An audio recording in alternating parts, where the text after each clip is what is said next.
evening. As the airport interim management team, we wanted to give an update to the airport, the community of Aruba, but also to our passengers on the current situation of the airport. This morning, early, we were confronted with a situation where the main water chiller pipe between the utility building and the terminal that provides cold water from our chillers to the building has ruptured. We weren't sure where this problem was. This gave an indication that the terminal started to become warmer and our BMS, our building management system, started giving errors. This prompted the team to start looking for where possible problems were in the terminal, and this led to a broken main chiller pipe that runs underground that it took us about 2 hours to find because the water was coming out of the ground. Once we identified where the problem was, we had to take the decision then to hold the processing of passengers because of the fact that the temperature inside the terminal started to rise. Because of this, also it starts becoming a safety problem because the floors will start getting wet because of the condensation, and we then took a decision to hold the processing of passengers outside of all terminal areas. Once we identified the problem, we didn't know how long it would take to solve it. This meant that we issued a NOTAM to close the airport for initially 3 hours. That gives us then the opportunity to work on the problem and try to solve it. After we realized that the problem was much bigger, as you can see on the pictures back here, because of all the infrastructure related around it to fix it, we had to take the decision then to extend the closure hour of the airport because we couldn't fix the problem fast enough to be able to reopen the airport in a timely manner to allow the passengers to operate safely inside and also the airport users. We decided initially to close the airport until 7:30, hoping that we could fix the problem at that time. But indications then that we were receiving from the maintenance team that this was not going to be the case. At a certain point, all the airplanes that were coming to Aruba started diverting to Curacao, Bonaire, Puerto Rico, etc. And at a certain point, the crew started to time out, which means that the crew has certain hours that they can use to fly their aircraft.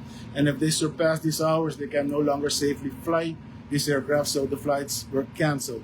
That meant that around 3,000 to 4,000 passengers were stuck in Aruba because the flights were canceled.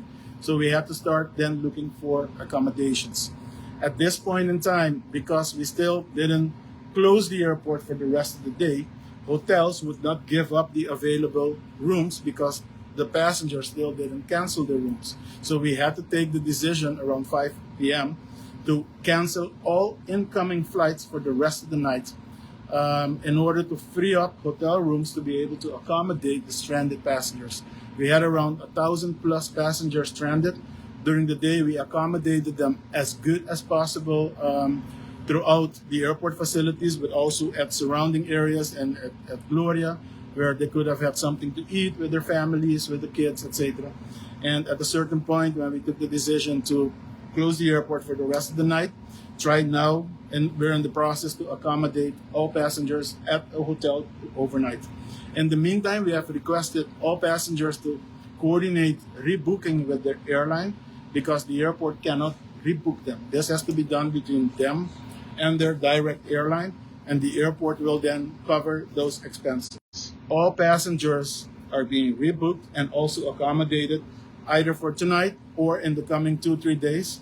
And we are working with the airlines to bring additional flights early tomorrow morning, during the day, and also on Sunday and maybe on Monday to accommodate all the stranded passengers. And now what's the next? What the tourists have to do now? The visitors to. So what's the next step? Yeah, all the tourists that are stranded in Aruba, we urge them to contact directly their airline representatives because the airline needs to rebook them. Once they get a rebooked flight, then we know how many days extra they will be staying in Aruba, and then the accommodations will be covered by the airport. The situation can take not only 1 or 2 or 3 days to clear up. Yeah, we suspect it's going to take more than 1 day because tomorrow, Saturday, is our busiest day at the airport. Tomorrow we have 50 flights coming in and out, 5,000 plus passengers coming in and out. So we need to accommodate the regular flights and also the additional flights. So we're going to try to spread them out in between 1, 2, or 3 days. and naturally they can follow these updates through which channel? Yeah, we have the airport website that they can see the additional flights, but I suspect also that they are in communication with their airline. They can get an email from their airline, or they have a number they can call, which they can get direct information also from their airline. This is an update Thank in you. English for English.